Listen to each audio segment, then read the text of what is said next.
Greetings, heathens and heretics, and welcome to In the Abyss once again. Myself and the voice of reason, and the drummer, and a very special guest, Mr. Adam Beck. How is everybody this evening? All good in my corner. Yeah, Yep, all good here. yeah. Little bit hangover after last night's show at Rough Trade, the Mother Vulture show, which was a storming show. It was thoroughly enjoyable. A band that are going to go on to very big things, but we'll talk about them another time. So like we are joined by Adam Beck. So you are drummer in Stahlsarg. Yeah, that's me, Stahlsarg drummer. Yeah, UK black metal band. Some may not be familiar with you guys. I mean, you reached out to us about quite a specific subject, which we'll get onto in a minute. But we'll talk about Stahlsarg for a bit first because we came across you guys for the first time just over a year ago now, and it was because of Easter, wasn't it? Yeah, At the Griffin in Bristol, the Black City Records birthday weekender. So I guess to start us off, tell us about you and Stahlsarg and what you're all about, what you do, and all that kind of thing. Yeah, so I joined Stahlsarg. Was we're talking about like a year and a half ago, and the show that you were talking about, that was like one of three shows that we did that like was the first shows wow. with me as like a full Okay. member. So yeah, so that was really cool. That was really exciting, and definitely a bit. It was really nervous at first because it was like, okay, like I'm doing this as like a full member, and okay, this is proper. It's not like what I did the previous two shows of them in Cosmic Void and in Bucharest, where I was just doing secession stuff because I just thought, okay, we're just I'm just gonna do these two shows and then that's it, I'm done. And then when I actually joined, it was like, okay, now this is actually like I guess real deal. Let's actually take this to an even more greater level. And yeah, those three shows were absolutely incredible and a great introduction to the band and playing live with them and what this whole vibe is all about. But about me, yeah, like I've been involved in the metal scene for a few years now, since I was about like 18. And before that, I've been playing drums since I was like 12. It was about like 11 or 12. It was, very early on. And yeah, I've just, in the few years that I've been part of this scene and performing live shows and stuff, I've been, with various different deathcore bands, death metal bands, mostly like in the extreme metal stuff, while also sessioning for like, all sorts of like other types of like metal and rock bands and stuff. So in the last few years, I've definitely gone about and gone through different people and different environments and different stuff, and just kind of, I guess, just had a feel of what what I'm about, what the whole what this whole music industry scene, whatever you want to call it, is about. And yeah, what is what this whole thing means to me and everyone else. It's just been these are how many years have been very fun and very it's just very opened my mind, I guess, if you want to put it like that. You mentioned doing a bit of like session work for Stahlsarg before you were in the band. So is that how you guys met? Did they sort of hire you initially just to do live work, or did you know them before that, or what's the story? How did you come together? So actually, it was a fun fact. It was just before the COVID lockdown. It was pretty much like days before. I went with a friend of mine at the time to a venue called Nambuka in London because we went to go see a black metal band called Dark and Nocturne Slaughter. And I think for about the whole year prior to that, so like all throughout 2019, I'd found them on like, I think it was like a YouTube channel called Black Metal Promotions, and I was just absolutely hooked. I was listening to like it's like even to this day, still their latest album, and I just had it on repeat. And then when finding out they're playing a London show, and it was the first they did in like 15 years, I thought, okay, I've really got to go to this because who knows when they're actually going to go and play again. And all the other bands, I didn't even know who they were, but like the main support was Stahlsarg. And yeah, it was like they had a completely different lineup at the time. I think it was Kevin's first gig with them, and he was on bass. It was like, and seeing them, and there was another band on the bill that's going around the black metal scene quite a lot called Blood Counters, and they were opening that night. Great so band. Very cool band.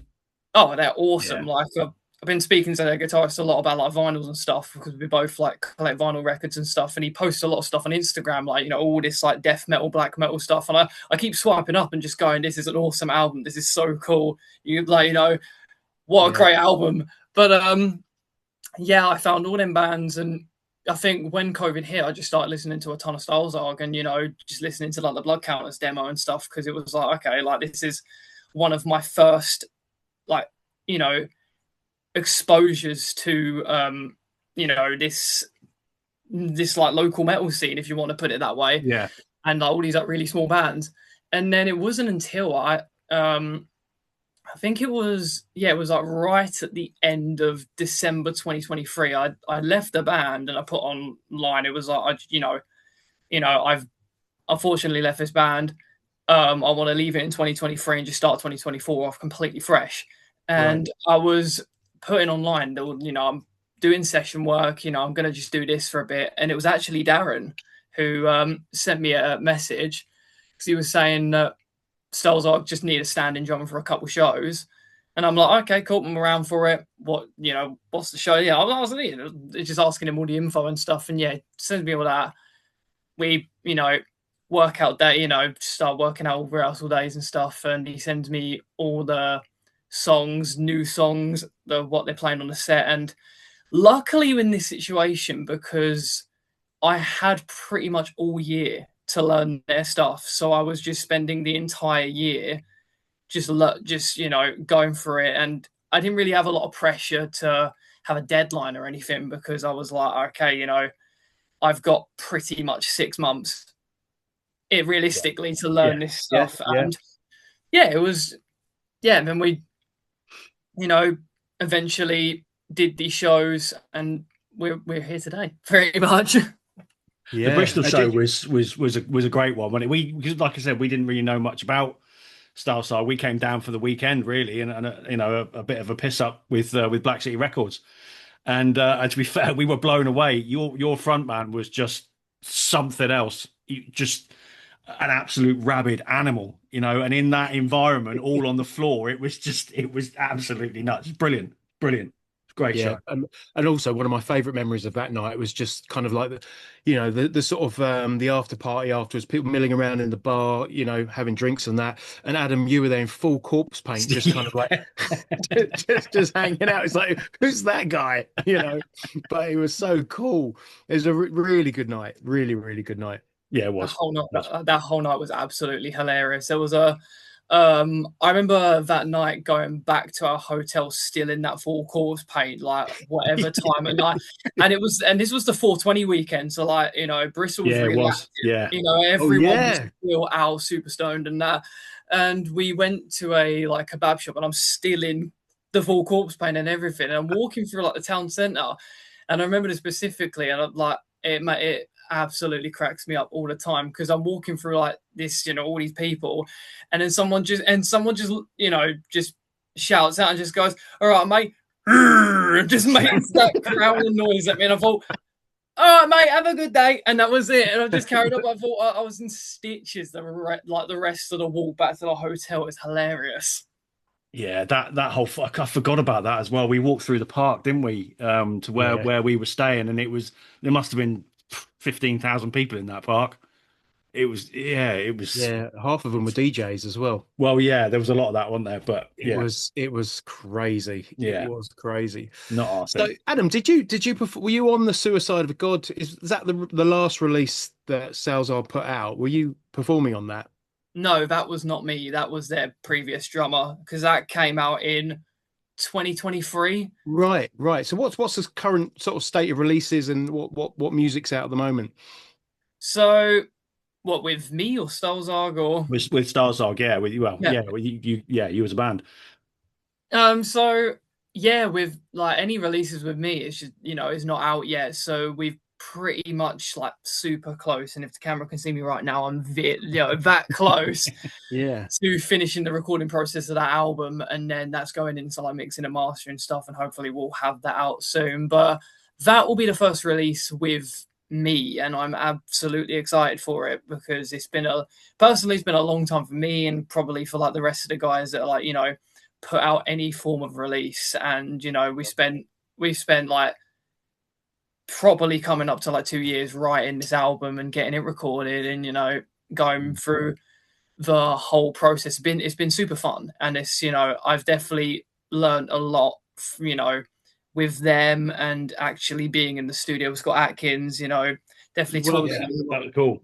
Yeah, I was going to ask, because we were sort of swapping notes online, before this episode, and you mentioned working with Scott Atkins, who's worked with some big, I mean, Cradle of Filth, I think one of them, Vader. Yeah, Celestial Sanctuary as well. Yeah. So tell us about that experience. So like when it was Tim that like sorted this all out, and he was saying, "Oh yeah, we're gonna work with Scott Atkins," and genuinely I was like, "Wait, what?" Oh, the guy who produced all the current like Cradle of Filth albums and all that stuff, and definitely had a little bit of like a oh my like excited little boy moment thing, because I grew up listening to like the Cradle of Filth, and even like the albums like Cryptoriana, Hammer of the Witches, Scott Atkins produced all that. I found all these other bands, Savage Messiah, they had a record that was tracked at that studio. He's worked with like Behemoth and all that stuff. So like all these albums that are like I grew up on, this is like these ones specifically, he worked on them with them and stuff. So being in that room, knowing that all this, all these albums that I loved and still do to this day was made,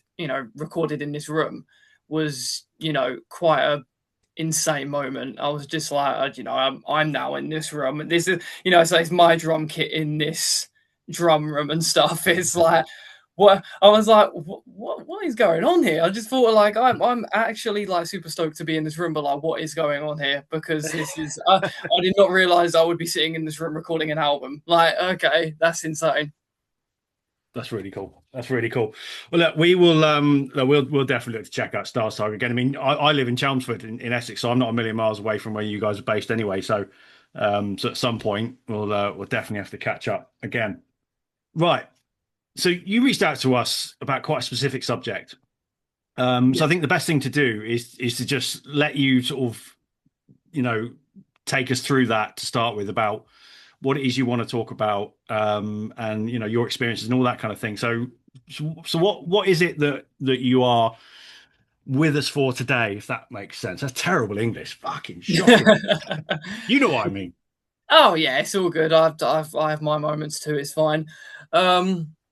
So it was like I had this idea, and it came to me like again like the beginning of this year, probably like around Christmas time, that just like it just happened. And I was looking back, like I was doing like a Facebook post, like all the stuff I did in 2025, and I was like looking back on all the stuff that I did like since starting to play music, and thinking as well that throughout most of my life, since having, a diagnosis of autism, for people watching, I have a diagnosis of autism. I was diagnosed. My parents are probably going to be watching this and going to fact check me, but, because I'm probably going to say this incorrect time, but probably about maybe around 6 or 7 years old or something. That's when I got diagnosed. So I got diagnosed at like a really early age. So do you remember anything about that process? Like, what testing was done, like what your experience of that was? Honestly, or is it a distant memory? Yeah, honestly, it was pretty much a distant memory, and it's in like I kind of wish I knew what it was like, because then I'd be able to tell people what it was like to be tested for autism, and kind of what the process they go through. It probably might have changed now, because if I was like 7, this must have been like 2008, like 2007 maybe, or whatnot. I can't remember, but they probably do it different now. But so most of my life, I had this like maybe like a self-esteem issue of kind of like, oh, you know, because I have this diagnosis, I don't feel like I can achieve what, you know, people I've looked up to achieve, or maybe the peers, you know, when I've started getting into this industry, that like might achieve. But then without thinking about it years later and going, oh, you know, like looking at what I've already done so far and what I'm planning to do next has really like astonished me. I'm like, wow, like I didn't realize that I myself could do this. So I've had this like opportunity in my hands to like go public and tell everyone else who's maybe in a situation like me, who's, you know, someone who has an autistic diagnosis, who may be feeling this way, not even in just in music, but just for like any other sector that they want to get into, that they can do it. You know, if they put their mind to it and they really work hard and they genuinely have a passion for what they do, then they can achieve it. Like a diagnosis doesn't define people. It hasn't defined me, and it never will define me. It's, you know, it's just merely a part of me that makes me view the world a little bit differently, but that's okay, because you know, it's the old saying, if everyone was the same, the world would be boring. Yeah. So Yeah. you know, Well, that's yeah, you can't argue with that. Absolutely. But and it's interesting because you mentioned, you know, other people that might be watching this and, you know, that might have questions or might I mean, the media sort of talks a lot about autism at the moment. There's quite a lot of spotlight on neurodiversity. Have you got any thoughts around that? You know, kind of how neurodiversity is portrayed in the media. You know, what's useful and what's not so useful. so yeah, so it's a tricky one. So I don't know if you saw, like, you know, like your audience, my audience, whoever, like saw that recently I was on BBC Essex to talk about this topic, and that was a really cool experience. Like it was absolutely. I didn't realize I'd ever be, you know, going on BBC to talk about any, like, you know, music or autism or, you know, any subject matter for, you know, for whatever reason. But you know, I was shooting my shot to see, you know, if I could get to quite a, you know, a big broadcast like that, and it you know, it happened. It was a great experience. And like what I've noticed from that one experience, and obviously, you know, when you know, you see on social media and TV and stuff, you know, how they portray like autism and stuff, you know, especially now, there's a lot more people that are way more accepting of, you know, people who have an autistic diagnosis. And you know, everyone, you know, everyone, I don't know how to put it, but it's like everyone's a bit more, you know, I don't want to say tolerant, because that seems pretty, you know, like Aware, maybe educated, Yeah. you know. that's right. Yes, Yeah. they're a bit more aware, as you said, educated and stuff. And when I did that segment on BBC, that had also opened my eyes to people are more accepting of that, because you know, they started, you know, broadcasting like various pop artists who have maybe an autistic diagnosis or like any other form of, you know, disability, you know. And I thought it was really cool to showcase that and talk about that and highlight that.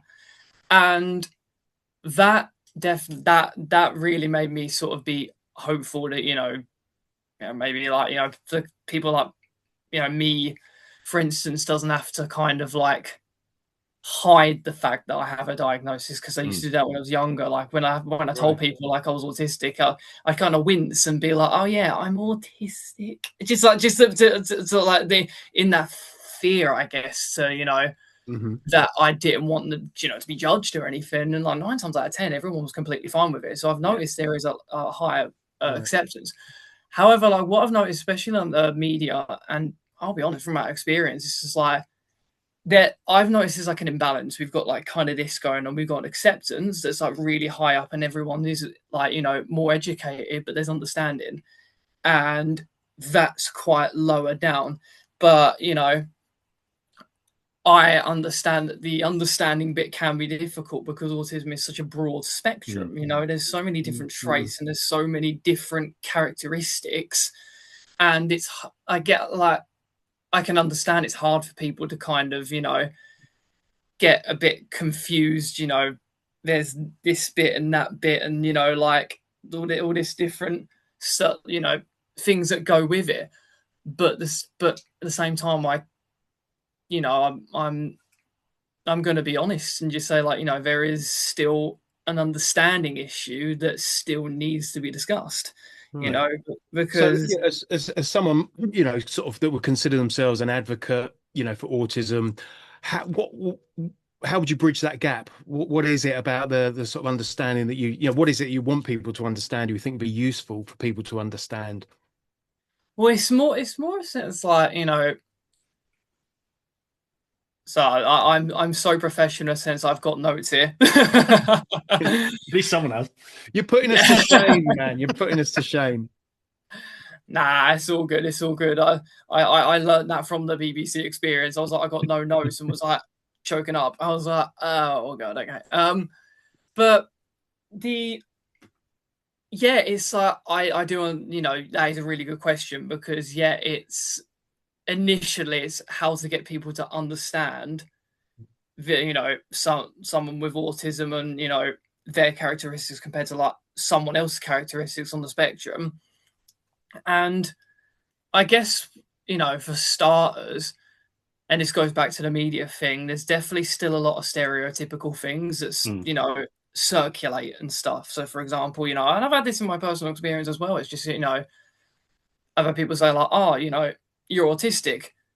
You must like trains and organizing. And, like I've gone to, I've seen therapists, and they're like, oh, here's some fidget toys. And I'm just like, none of that is me. It's like, Right. I'm not an organizing person. I don't have, the only obsession I've got is music. But other than that, I don't really have like other obsessions and stuff. So like, I'm on like a different side of the spectrum as to what the media portrays, and, I think there's I guess in this situation, I'm using myself as the example, it's just like as one, I guess, one form of many examples. And, like I'll just be honest and say what goes through my head, what I see from day to day and what I process, I guess. And that's possibly like what I'd try and educate people on, is just be as open as I can as myself. And I know like other people who are on the spectrum as well, and they do things that are like, and enjoy things and take in things that are like a lot different than me, and still doesn't really match to like what the media portrays autistic people to be, So I think that's I think that's what it all comes down to, is just like getting more people like me to like voice up what they see and what they do. So it just, people know that it's not just this one thing, and it's not maybe like these like 5 different personalities. There's just so many. And again, it's kind of like, I'm like everyone else on the planet, it's just like, but I just have this diagnosis that is kind of like, I maybe like process things and undertake activities and tasks maybe a bit different to maybe to how people might usually do it. Yeah. I don't know if that answered it as well as I could, but it's just like, I mean, I'm interested to know sort of how you would characterize your symptoms. So, you kind of talk about this spectrum, and maybe generally speaking, people's understanding is around one side of that spectrum. And if I understand you correctly, you're sort of saying that you sort of occupy another part of that which isn't talked about so much, or maybe people aren't aware of. So how would you characterize your symptoms? Symptoms in, sorry, I might have to ask, elaborate this. No, that's fine. Just in terms of your experience of autism, like how does that manifest itself sort of in your day to day? Yeah, so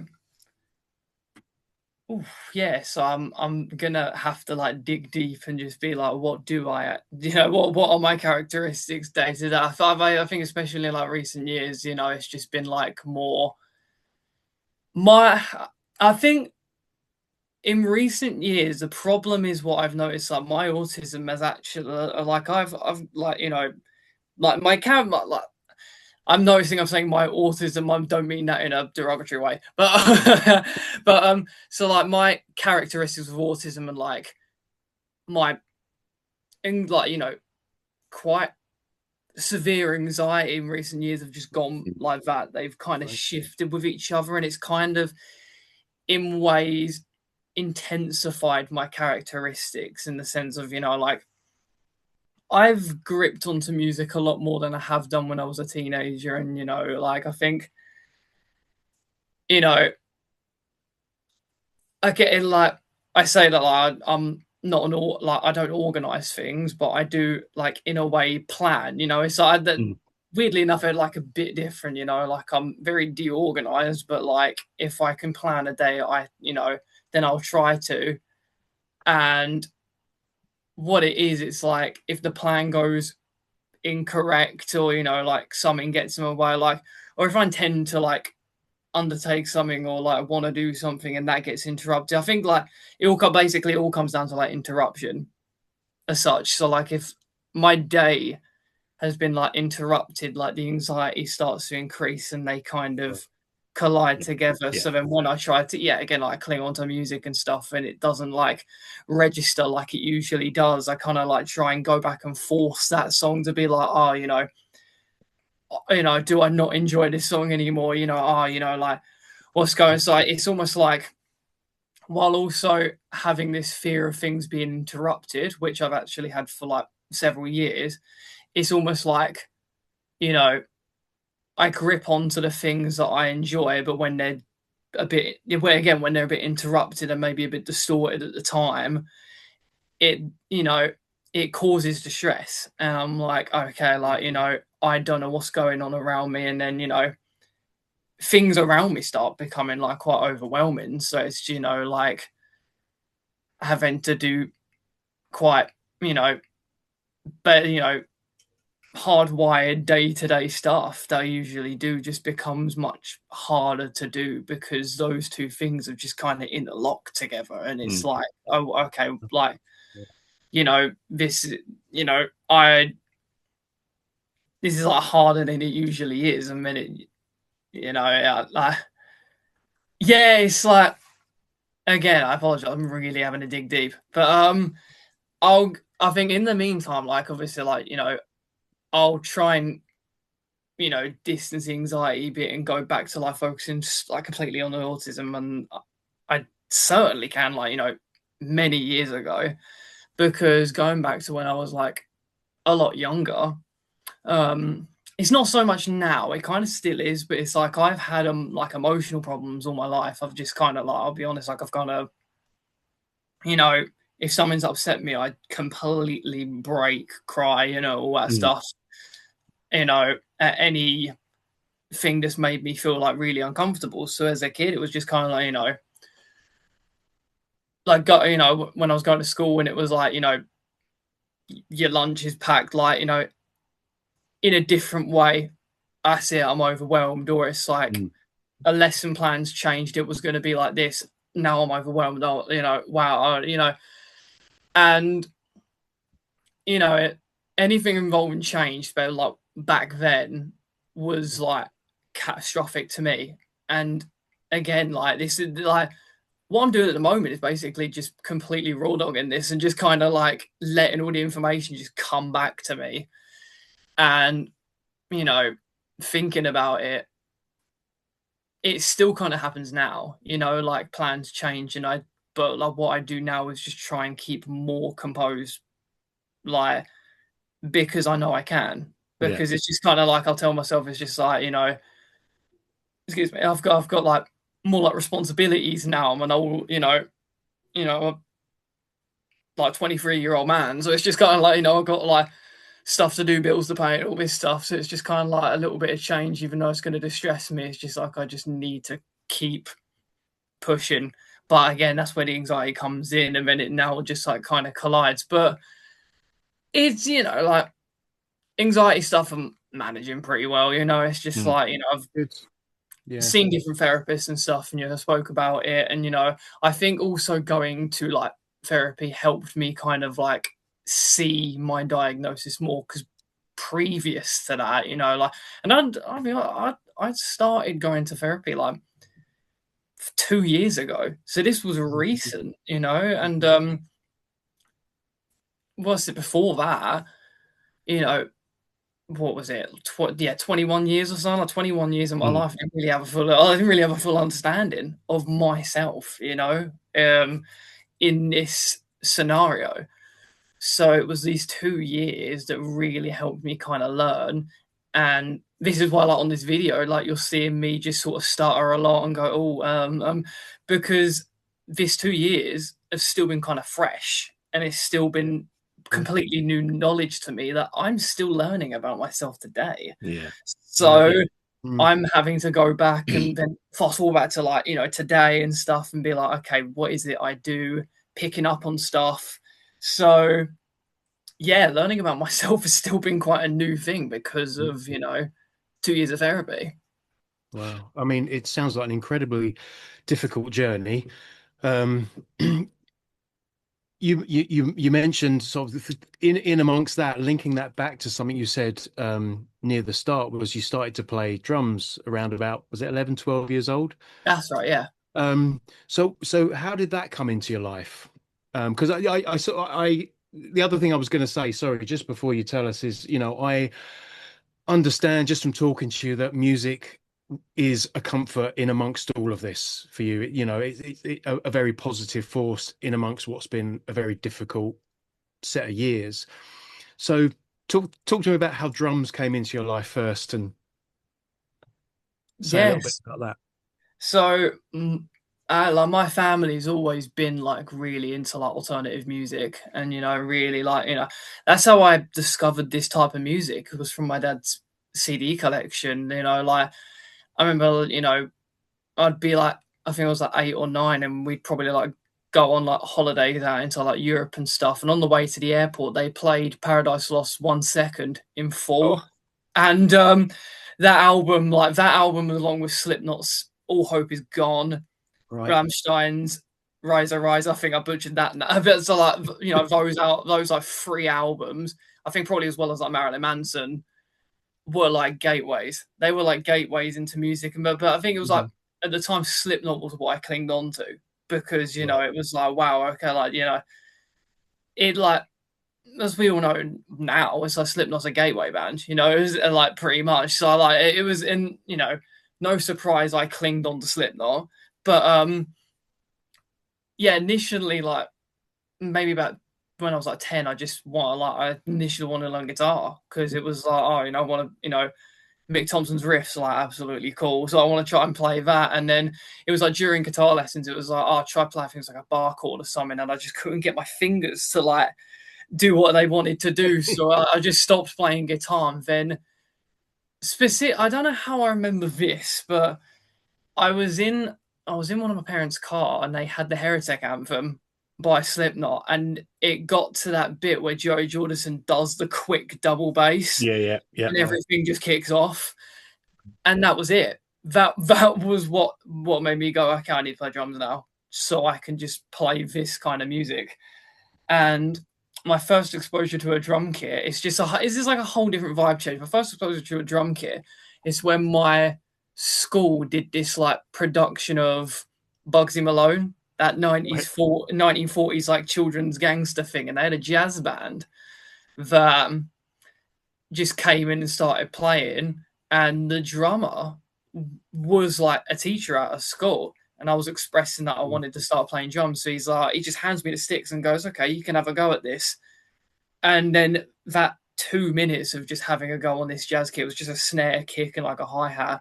That was it. It was just, wow, okay, this is blowing my mind. It's ripped a hole in my brain. I need to start doing this because I don't know what this is, but I need to do more of this. Yeah. And I can only imagine your parents were fully on board with that, because it sounds like, you know, they're kind of into music in a big way. So I'm going to assume that they gave you full encouragement.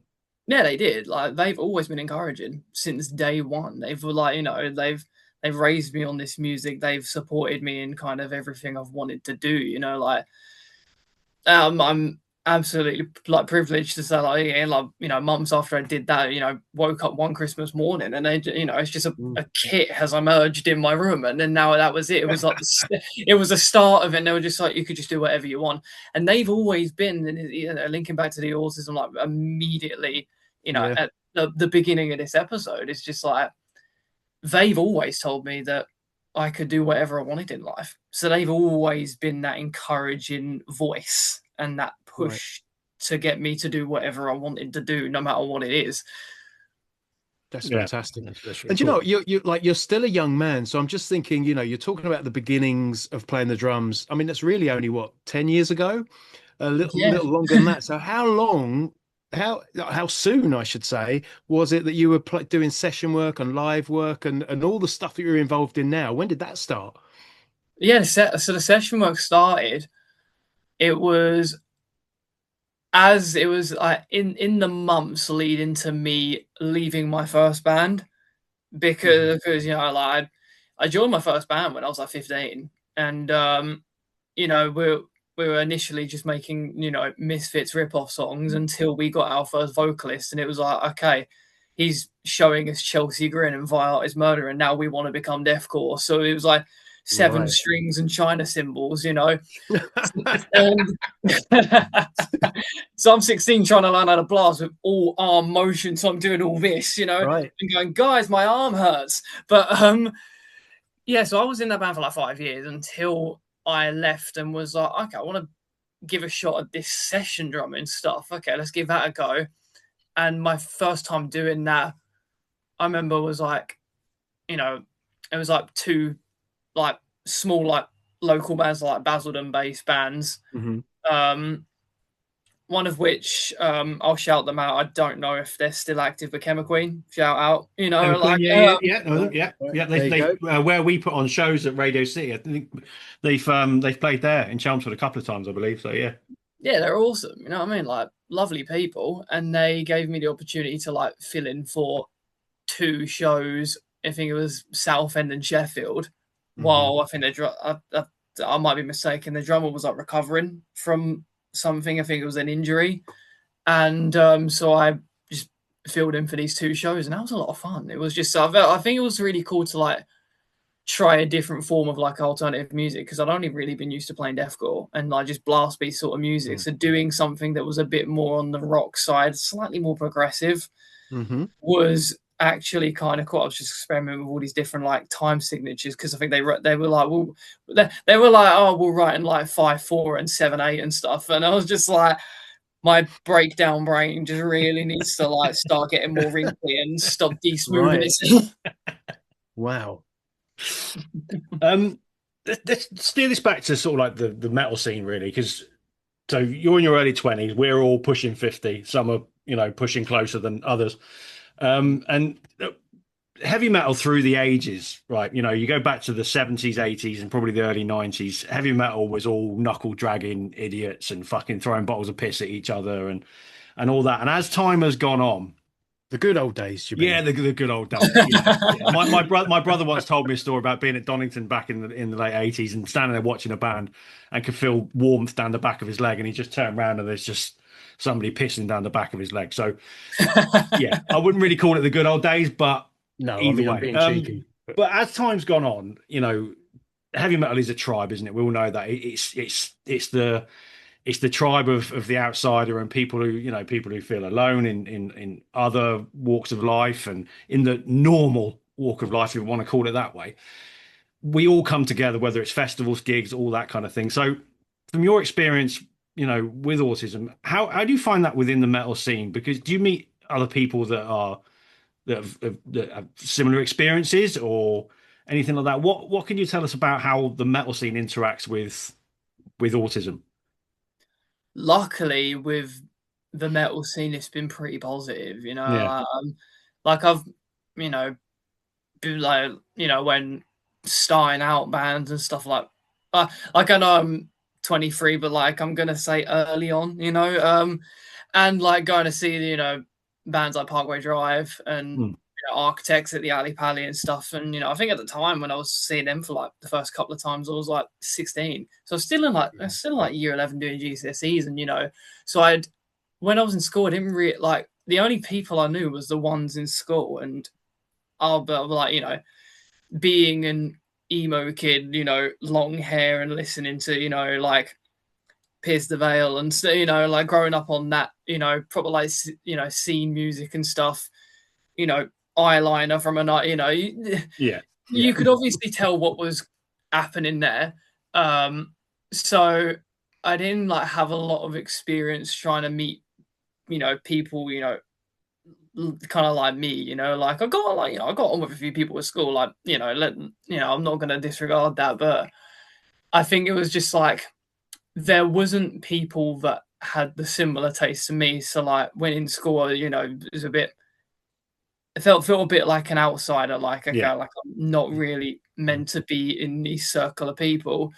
So being 16 and going to see all these bands, and I still have it today, like trying to muster up the courage to come and talk to people and introduce myself, and try and build something with people. So like that has been and still is can be a bit tough to do, but whenever I've done it, it's always just been like hugely positive. I've told them that I've had an autistic diagnosis, and it's just been absolutely, we go back to the accepting stuff, everyone's just been really accepting about it, and just been absolutely no issue. They're like, join in, have a drink, whatever, like, and and it's been, I think that's really cool to see that this community and this music scene is accepting.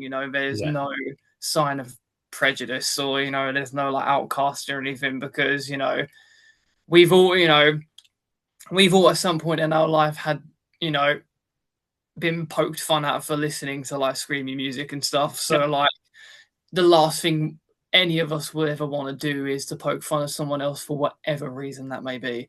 So playing gigs and going to see gigs, it's always been a really welcoming vibe.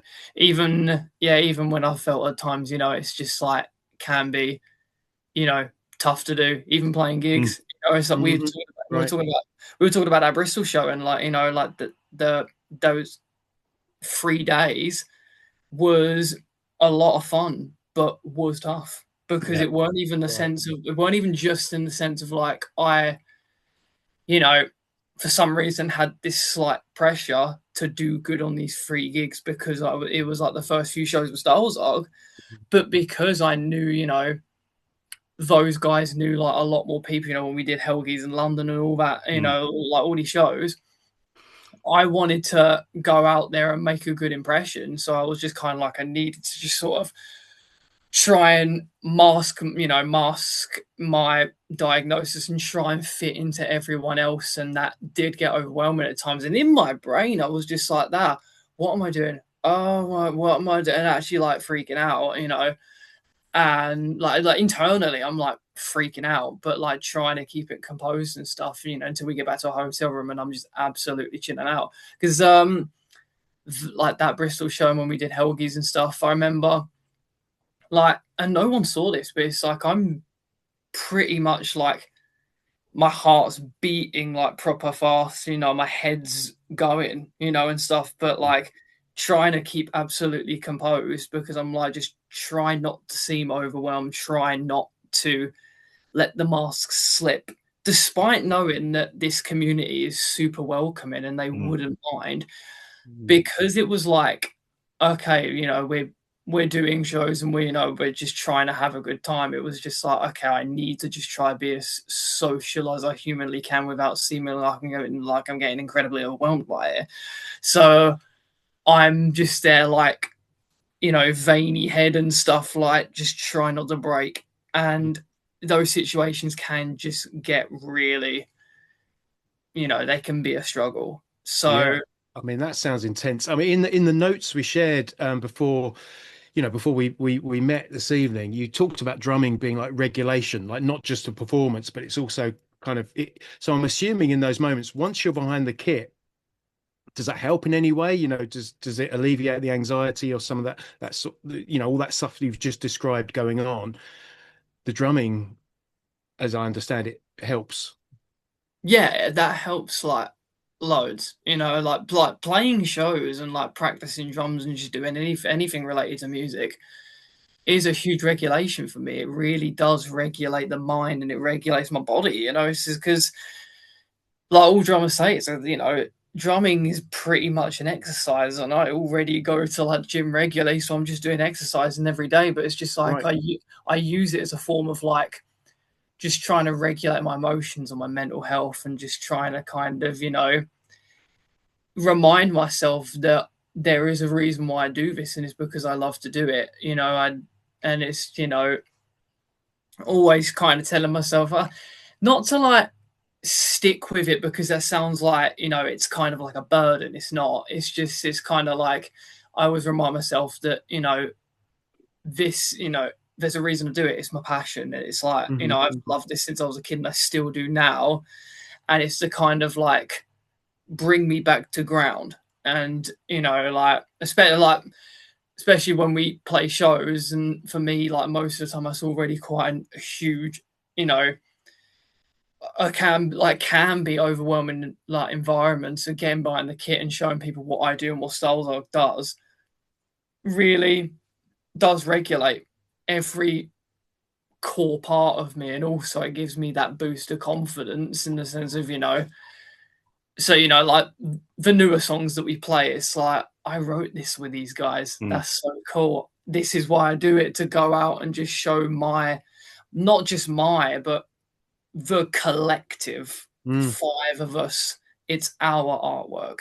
I always say that with every song that I make, and aside from like my electronic solo stuff I've done before, it's just like any band I've been in, I've never sat there and said, oh, I'm showing my music, I'm showing our music. This is what I collectively made with a group of people, and we are showing this to people. That makes me not only proud of myself for doing that, but proud of the other 4 that I'm in this band with, because it's like we all have great chemistry.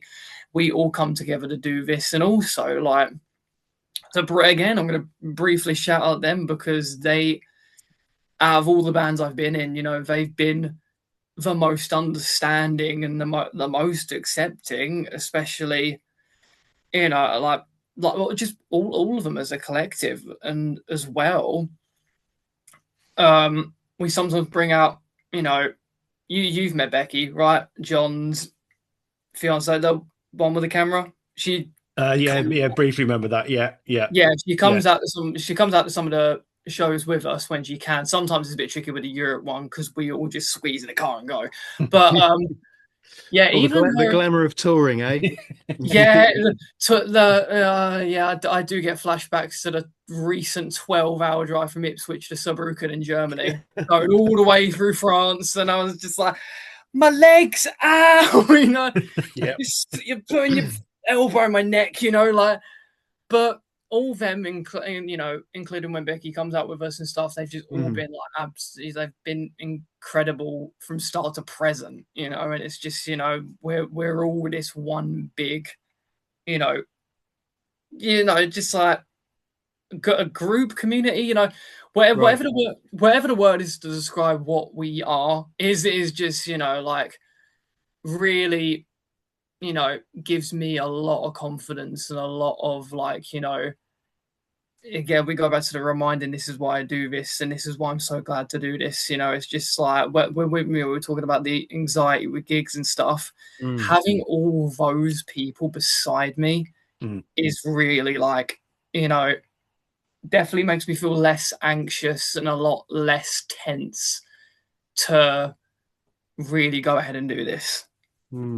Yeah, that sounds really positive, cool. And it loops things back to something you said right at the beginning of the episode. We was talking about looking back over 2025 and just acknowledging all the things you've achieved and all the good, all that stuff that you've done that you didn't believe you would be able to do, when you were a younger man. And I kind of wanted to shine a spotlight on something that you're currently doing, which is building your drumming kind of social media presence. You've got your kind of online videos and demonstrations and things like that. So tell us a little bit about where that came from and where people can see it and how people can access it. So yeah, like very regularly I post a lot of different drum content. A lot of it's focused around metal. Like recently I did it was a very short Instagram cover of a Slaughter Prevail song, and I'd covered that song like 5 years ago, but I'd like to say my techniques have improved massively since then. So I was like, it's about 5 years to the day since I did that the first time ever. So I'm just gonna go do it again. I do things like that, but I also really like to experiment with like all other, genres. Like I did a jazz intro to like a really old like cartoon TV show. I've done Right. drum covers of and actually like again like all right, yeah, look, Mayhem and all that. I'm a metal guy, but like one of my favorite artists is an artist called Joji. He's a Japanese R&B singer, and I did a cover of like one of his songs because he's really just sort of calming sort of drums. So while I do focus a lot on my drumming around metal, I do like to sort of go into other areas of music to show them that, like show everyone that I'm a very versatile drummer, and I'm not in this one box, because that's one advice that I'm going to tell so many people, like so many drummers that are probably watching this or wherever. Don't stick to one genre. Do not be just the metal guy or the rock guy. You really need to just develop a lot of different set of skills and a lot of different styles of music, because you'll become a lot more versatile, and you'll become a lot more accessible in this industry. You won't just be approached by like metal bands. You'll be approached by sort of like so many genres that have watched your videos and go, okay, oh, he can play this and do this. Right. So I do dabble in a lot of that, and I do make some like jokey videos. I don't know, like Lewis Capaldi with blast beats and stuff, like, and some every now and then like tutorial videos, because Okay. Yeah. I do like to put in the fact that I do offer like drum lessons for a very always a low rate, because I don't ever want to like just charge too high and stuff. I like to also, especially I understand that like drum teaching's really niche as it is, and especially in this day and age, with people struggling to earn money to pay houses and stuff and that. So like Right. they're more focused on that than going to a gig or trying to get like a drum lesson or a guitar lesson or stuff. And that's why online I always do try and put out the fact that I charge my drum lessons at such a super low rate, because I understand that in this situation it's really hard to try and get lessons. There's so many people that like have been inspired, especially like over lockdown. So there's people that have been super inspired to play drums and play like I guess like music in general, not just drums. I'm just drum my brain, and knowing how expensive like learning music can be, and maybe even going to gigs and experiencing live music and stuff, how expensive it can be, how it's gotten, it really makes it difficult for people to become exposed and actually push that musical side of themselves a lot further. And that's why I'm just like, I'll do it for a super low price, so I can be that exposure to them. I've had people come to me and go, "Oh, you charge so low." Me, I do it on purpose. I do it on purpose because I want to be that exposure. Like I get why people people have told me that, because it's like, well, you want to make a business, and it's like, well, in this world, whatever world I want to live in, yes, I want to make this a business, but I also, at the same time, feel more passionate about making this a mission to get people to start playing music and get their ambitions to grow, rather than making it this big income for myself, because I value people wanting to lift their talents and really push themselves and do what they want to do, than making a bit of extra money, because like it's like I don't know, like I understand, there's people out there that might be like, oh, wait, really? And it's like, well, Yeah, because it's like I know that making money in music is absolutely tough, but at the same time, I can't stress this enough. I do this for fun. I don't do this for money, and I know for a fact that, like a lot of people I know and stuff do this for fun. They don't do it for money, but like, a lot of tutors are like, oh yeah, but the money, and I'm like, I don't care. I don't care about making all this big bucks and stuff. What I want to see is people excelling at what they want to do, and really pushing the boundaries, and maybe, you know, generating even more music than we have on this world. It will create a much more positive outcome for young people, and the future of music, the future of themselves, and this age demographic that I'm part of. It's like, and even younger, like kids that want to pick up music and they want to like start growing up to become a musician. It's like, well, I believe you deserve to do that. Like, no matter, what position you are in the financial world we're facing in this country. I've seen this kind of firsthand. So my son is 15, and he took up guitar last year. And previous to that, he's been always been obsessed with gaming on his Xbox all the time. But he's now sold his Xbox, wants to put that money to another guitar, and that's now become his obsession. And his general mood as a person has changed. He used to lose his shit with computer games, and which is quite a common thing. But his general sort of persona has changed since he's picked up music, and there's a sort of a positivity to that because it's just something way more constructive that he's got to focus on. Right. And Exactly. yes, he talks at me just constantly about guitars, guitars, guitars. But it's like, you know what? I'd rather that than him losing his shit with fucking Fortnite. It's such a positive thing. So what you're doing in that sense, you need to, the plaudits are there. It's a really, really good thing. If you can help people to do that, it's brilliant. It's a fair play to it. Absolutely. I think it's a really excellent thing. And it's all, it's about giving something back. It's about, contributing to the community, I think, which is an excellent thing. And just on that note, and to draw it back to the neurodivergency, it's like, do you have any specific advice or a message for anyone that kind of might be, watching this because they are neurodivergent, or they're thinking about it, or any advice for musicians or anyone watching this? Yeah, I've got probably, I'm trying to count how much advice I've got, but I'm probably just going to narrow it down to two things. Firstly, understand yourself, which is where you go back to what I've been currently doing the last 2 years, is understand yourself, understand the characteristics you have, how do you view the world, how do you undertake it, try and understand that so you can get people to understand you.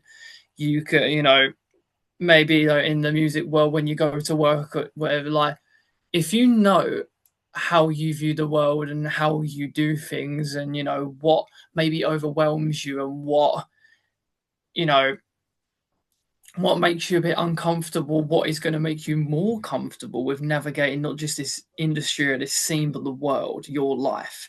Understand, like, learn a lot about yourself, like, whatever that may be. Like, maybe even, you don't have to do what I did and go to therapy and, like, try and work it through there. There's so many other different ways, and there's different people to talk to, and there's a lot of organizations that you can go to that they can help you sort of understand yourself and what you do and what you see. And I feel like, from my own experience, getting a much better understanding of yourself will really help you excel, and it will excuse me, Jesus, it will really help you sort of know what makes you comfortable, and know what is going to actually, what's going to push you through this world in a very comfortable way. Because let's be honest, it's like, even though the world is very accepting of autism, and I don't say this in like a pessimistic way, what I'm about to say, this world isn't overly built to cater to people on the autistic spectrum. So, people who are diagnosed with autism, really need to they need to kind of like, you know, what I did, like, you know, you need to kind of know, like, to hold your ground, because, you know, like, it, like, in my experience, it can get tough in there. So just knowing to understand yourself and to hold your ground, but to also know your people. So, like, I've luckily got my family. They are my people. I've got Stahlsarg. Everyone involved in Stahlsarg are my people. I've got my people, and as well as obviously this incredible scene. You know, like, I'm talking to you guys about this pretty confidently, actually. Like, regarding the fact that, like, BBC Essex, I was, like, absolutely joking up and, like, oh my god, it was just 10 minutes of me broadcasting myself to the county of Essex, going, you know, like, and we'd all be the same. Don't worry about that. very, but yeah, you know, like, I'm lucky to be part of this scene that's really accepting it. Yeah, as I said, like, I've got my family, got Stahlsarg, that are literally my people. It's just, you know, that's the first advice. That's the first, like, advice in the most yappy way possible, is just understanding yourself, holding your ground, and knowing your people. Secondly, I think just to come in on that, just before you move on to the second point as well, that self-awareness, I think it's much easier when you have that self-awareness to be self-compassionate as well, and to be kind to yourself. You know, when you know yourself and you know what's going on, you know, then I think it's easier to navigate some of the more difficult stuff that goes alongside that, you know, the kind of feelings of low self-esteem and things like that, which are, you know, so common in this scenario. So I think that's part of knowing yourself as well. 100%, like, honestly, like, you know, it's cheesy to say this, only because that I've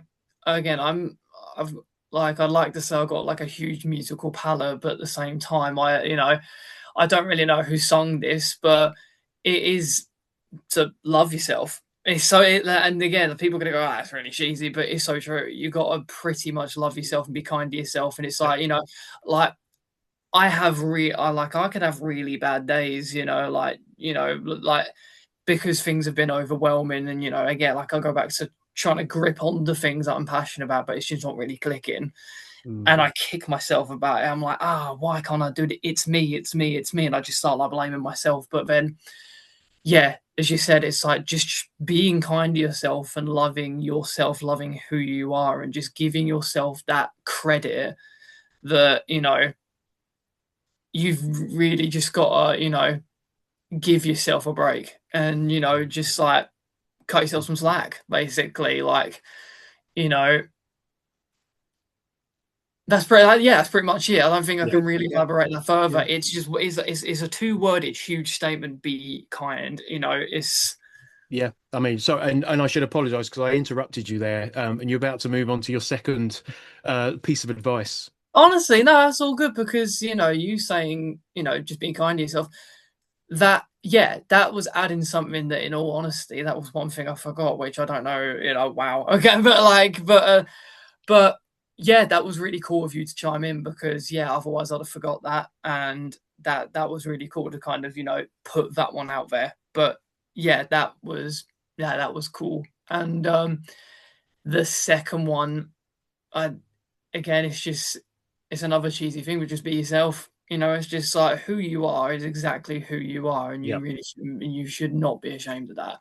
You know, it's just like, you know, whatever you want to do, whoever you want to be, however way you want to do it, it's just like, you do what you want to do, and don't let anyone else sort of tell you not.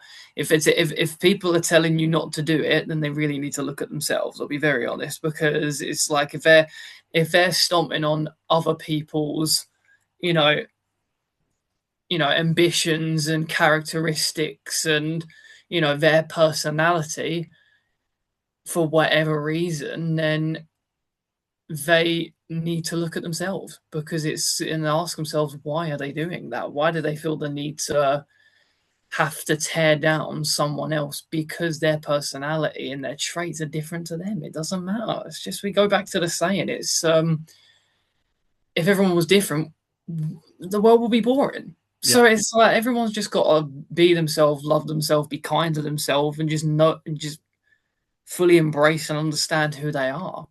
And that is just, you know, how you're going to really connect to your inner true self. Yeah.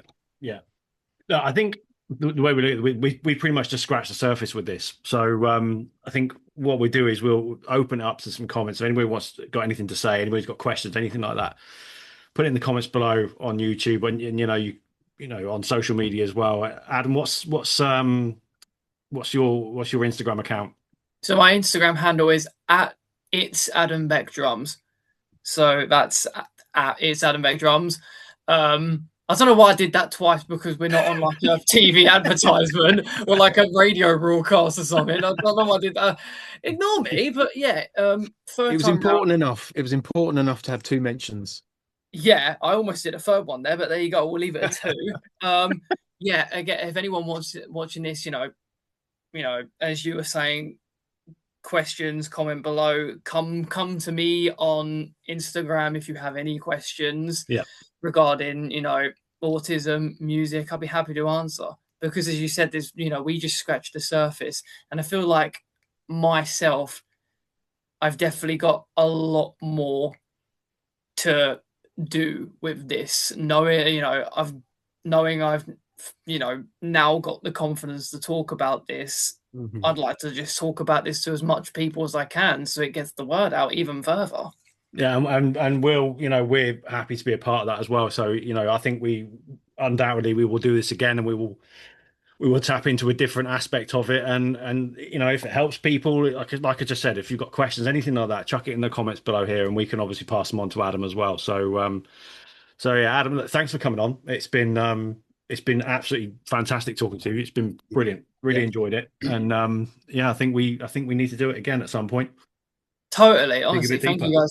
Thank you guys for having me. This has been an absolute incredible, you know, it's been a brilliant time. It's been great talking to you, because I cannot remember the last time we spoke. And if it was the Bristol show, then it has been way too long. Oh, it was a long time, and it was very brief as well. I think a lot drink had been taken, so a lot of drink had been taken. So I think it was a conversation, but also just really blurry. You know, I can't even remember. Like, I'll be honest, I can't remember anything that happened that night. I've got a great photo of us all, to be fair. All of us, all of you, like us and bar staff and all sorts. So I'll send that over to you. It's great. Yeah, you'll have to show me that, because I can't remember anything about that night. Well, there you go. Like, that means it was a good night.